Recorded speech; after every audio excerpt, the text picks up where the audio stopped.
The early 60s saw attention focused on Dens Park, where Dundee produced a league championship winning side in season 1961-62. They had international players like Alec Hamilton, Alan Gilzean and Ian Ewer. Dundee were briefly the most impressive team in Scotland, reaching the semi-finals of the European Cup.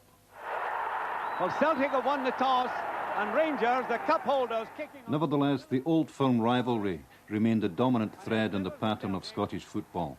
It was a dominance the violent undertones of which many people found unacceptable. The football often seemed to outsiders like a substitute for sectarian conflict on the terracings. Despite what everybody used to say about the Rangers and Celtic, players in particular, I'm still surprised yet that so many of the public have the wrong impression. I mean, the Rangers and Celtic players are very, very friendly with each other. And I think basically because they have this respect for each other and they know that there's a certain amount of pressure on a Celtic player and a Rangers player to get success. So they have this built-in respect for each other before they even play the game. They want to beat each other, obviously, because I look upon it as the greatest club game in the world, and they each want to win for their particular club. But they got on very well with each other off the park. I believe that a professional's got to enjoy the big occasions, or else he shouldn't be a professional. I certainly enjoyed them. Obviously, the backdrop to an Old Firm game could be unpleasant at times, and the aftermath could be unpleasant, but they were always great atmosphere and great games. I remember in the early days, particularly, there was a whole lot of good spirit about them. I mean, there was good relationship between the players, very, very competitive, don't get me wrong. I remember Pat Crerand, and wee Davy Wilson accidentally hit him with his elbow in the teeth, and Paddy was always very, very proud of his set of teeth. I remember Paddy's immortal statement to him. He said to him, "It's all right, Davy, unless I've got to lose it. If I've got to lose it, you're going to suffer." You know, it was a good-natured thing, and I felt it was a great relationship between the players. I'm not just entirely sure if that relationship is good nowadays, and I'm not just meaning Old Firm players. I think, to me, money was not the important thing. You didn't play for money. You played for pride, and you played for enjoyment. And I think, if I'm being honest, I don't think players today get the same enjoyment from the game as we did. And look at all that good sportsmanship between the players.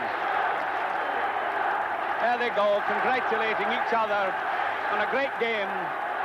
It's seldom a classic encounter. You really do feel a terrific tension between the two supporters. And it affects everyone. You very seldom get a particularly good game. And the players who tend to rise to the occasion are the ones who are either extremely confident of their own ability, or the ones who, on occasion, can just try and overcome their nerves. Towards Henderson, to go. Scored by Willie Henderson. Celtic nothing, Rangers 1 after 7 minutes of the first half. Well, Mr. Wharton is quite adamant about that. The Celtic players are over at the linesman. Mr. Wharton is quite adamant. It's a goal for Rangers. You might be surprised. Referees always want to do this match. It's a great honour, and you look forward to it. But the game always had its characters. I well remember a game on New Year's Day. Half an hour or so from the end, I collided in the middle of Ibrox Stadium in front of 80,000 people into the smallest player on the park that day, little Bertie Peacock. And there was I sitting on my backside on New Year's Day, and you can imagine what the fans thought. The game wasn't without humour, because Bertie passed me, and after asking how I was, said, "Sure now," he said, "I'll be able to tell my grandchildren I put a referee in his backside in a Rangers Celtic game and I didn't get ordered off for it." It's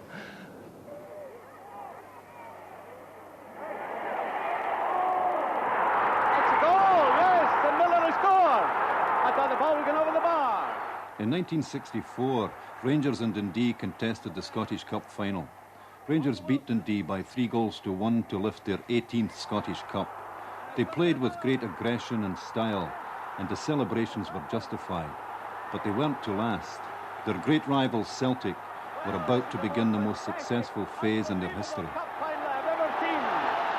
The game that marked the beginning of Celtic's greatest period was the 1965 Cup final against Dunfermline. From the time of that victory, the team was to develop a fresh belief in itself, helped by the inspirational presence of its new manager, Jock Stein. I think all the players recognised that we were going somewhere with the unsuccessful 60s and late 50s. Suddenly we picked up a cup in 1965, and there were certain days playing in the team when you could sense the tremendous power that the team had of raising its game to suit the occasion. And I think no one wanted to be out of things at a time like that, so that helped as well. It's a good win. It's a goal by McNeil. Billy McNeil has scored. And I think that team did everything well. They worked hard, they played hard, and they enjoyed themselves hard, and that was part of the aspect of being a team. But they were a challenge, make no mistake about that. I mean, you had a whole lot of diverse characters. You had Bertie Auld and Tommy Gemmell and Jimmy Johnson, Bobby Lennox. You had a whole lot of real characters about the team, and they all had their own individualities. To me, that Celtic team was like the old Labour Party, that all the diverse opinions and attitudes and points of view all worked in a common aim, and that's what made them successful, and that's what made us successful. One of the keys to their 9 successive league championships was the ability Jock Stein had to get the best out of his players, to establish a cohesive pattern from a game of reflexes. It wasn't difficult for Jock to keep discipline, because he always told us at the end of the day what it would mean if we behaved ourselves, and we did get results from it. Best manager I'd ever served under, without a doubt. Knew the game from A to Z. It's a hard one. There's McBride. It's in. It's a goal. The last game of the 67 season would decide the winners of the league championship. But both teams were also preoccupied with other things. Rangers would be going on to Nuremberg to play Bayern Munich in the European Cup Winners' Cup final. They would lose by 1 goal. Celtic that summer would be playing the game that was to be the most famous match in the club's history.